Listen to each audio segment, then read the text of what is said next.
of all, sorry about not making a video for ages. I have been on holiday and so I've been very, very busy. It was really fun. I went on a road trip from sort of all the way through France and through Italy.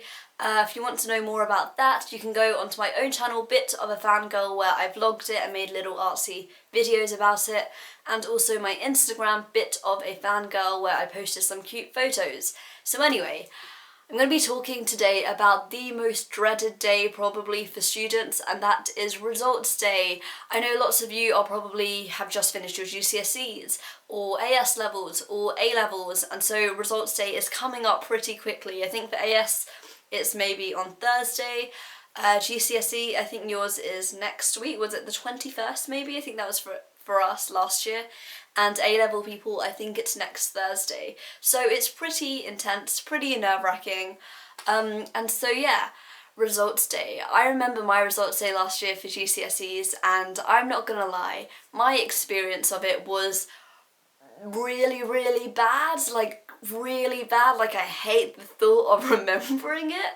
So for GCSEs, for those of you who haven't had results day before, it tends to probably be in your school hall, and so you go there and then you'll have like a teacher per form. At least this is, obviously it will differ per school, but I think most teachers, like most schools, will have it so that you have teachers there and you have to go to your form and they'll give you a big old envelope and you open it up and it has pretty much all of your exam results broken down. And that is a very daunting moment, I'm not gonna lie. I think I remember being there, I was with lots and lots of my friends, and we were like, oh, should we open it now, or you're gonna open it, or you, or who's gonna open it first, and all of this kind of stuff. And I went to a girls' grammar school for my GCSEs, so that will tell you a little bit about the kind of results that people were getting around me. I had lots of my best friends being like, yay, I got 10 A stars, I got 6 A stars, I got 3 A stars, I got, lots of people were getting really, really great marks. And, for me, I was like, just filled with anticipation, and it really didn't help that. So all of my family went to India on holiday, and so I was the only one who came back the night before, and I was like, great, I'm gonna have to message my parents all of this, whatever happens. And so I was very, very nervous. And how did I do? Well, if any of you haven't watched my GCSE results video on my channel, feel free to. I do like a proper breakdown of what I got, but overall I did get 4 A stars and 6 A's, which looking back now, I'm like, wow, that was really good, I'm so proud of myself, all of this. At that moment in time, I was probably the complete opposite. I was very disappointed and upset. In my results video, I did explain, and I seemed really upset in it, and lots of people in the comments are like, why are you so upset, you're so selfish, ungrateful, you got great results. And I can completely understand why people think that. It's like, oh my gosh, you got really good results and you're just complaining, stop whining, which is fair enough. But look at it from my perspective, and I'm going to do it as like an analogy. Imagine if you had worked like 10 hours and someone had been like, you're going to get £50 at the end of this day, and you've done your 10 hours, you go there and they're like, sorry, we're only giving you £30. They give you £30 and say there was a jacket or a nice dress or something you wanted to buy for 50, you only have 30, you can't buy what you wanted now. And that's kind of how it is for me. I thought I was going to get maybe 6 or 7 A stars, I go there, I end up with my 4 A stars and 6 A's, and that simply isn't enough for lots of universities that I want to apply for. Most universities, you'll realise, the top ones are looking at 6 A stars and more. And so that's the kind of position I was in. And I remember standing there with my results, I was very disappointed. And I know for lots of you are like, oh my gosh, going into panic mode, that's so gonna be me. Even if it is, it's not a bad thing. I'm not gonna lie, I was crying for maybe like an hour and a half. I was standing there, my friends were like, no, awkwardly trying to be like, no, they're good, don't worry. Like, even though they meant it, it's kind of like in that moment you're just like, go away, you got 9 A stars. It's a tricky situation. Obviously, you don't worry too much because your teachers are going to be there helping you out, all that kind of stuff. And the way that I kind of see it now is, at that moment in time, it seems like everything had just ended. It felt like the world had just collapsed around me. I was like, that was it. I wasn't getting to my next level. It's game over. That was it. And it was like, I don't know, it literally felt, and I know that sounds so dramatic, but in that moment, because I was like, I need those grades, I need those. And so when I got that, I was like, what am I going to do now? How on earth am I going to be messaging my parents these grades? Like, I was so upset and really disappointed. And I'm like, that was a whole year ago. Skip forward 1 year and look where I am now. I got pretty good results in my AS levels, good predictions for university. I'm really happy. I got into the sixth form I wanted to.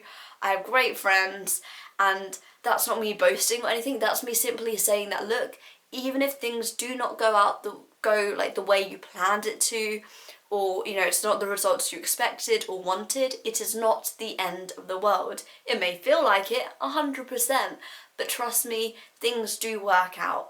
And I think that's probably a lot easier, I'm not gonna lie, to say for GCSE people. For AS levels, I suppose it's not terrible, because it's perhaps, if you don't get the results that you're expecting, then that does give you kind of like an idea that maybe that course that you wanted to go for, or that university with those grade requirements, and it looks like you won't get it, that's like a little hint to you, change your course or change the universities you're applying for, because you're not looking like you're going to be getting those kind of results. So for AS levels, it's a little bit more difficult, but it kind of gives you like a bit of advice on what you should do in the future. Like, hey, even if you didn't get the results you wanted, it's sort of like a, look, maybe that course, that university just wasn't for you, and look what you need to like change. For A-level students, it's a little bit more complicated, and I'm not going to give loads of advice because I haven't been there, I don't really know what it's like, but I understand, like, for me, I'm like, that will be pretty heartbreaking, I'm not gonna lie. If you've done your interview, you've had the offer, and it all just depends on the grades, and so you get there and you don't get the grade that you need, that can be really upsetting, I can imagine.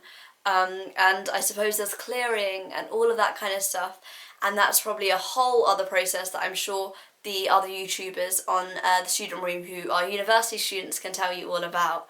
But yeah, I suppose my advice for you guys, and just general word, would be like, it's not the end of the world if you don't get the grades you wanted. And that's what I can say from my personal experience. I got my 4 A stars, 6 A's. They weren't the 7 A stars I was pretty sure I would get. But it's okay, things will work out. Even if it's not the route that you planned on going in, it will divert, it will get to somewhere good. And as long as you kind of put the effort in and the work and just have fun with your life and all this kind of stuff in the year after and keep working hard, you'll get somewhere good, hopefully. But yeah, that's kind of everything I wanted to say. I don't think there's anything I haven't said. I suppose after results day, go and celebrate no matter what you got. Even if you're like super sad, please do not be really upset and sulk and hide yourself away. It's very easy to do that.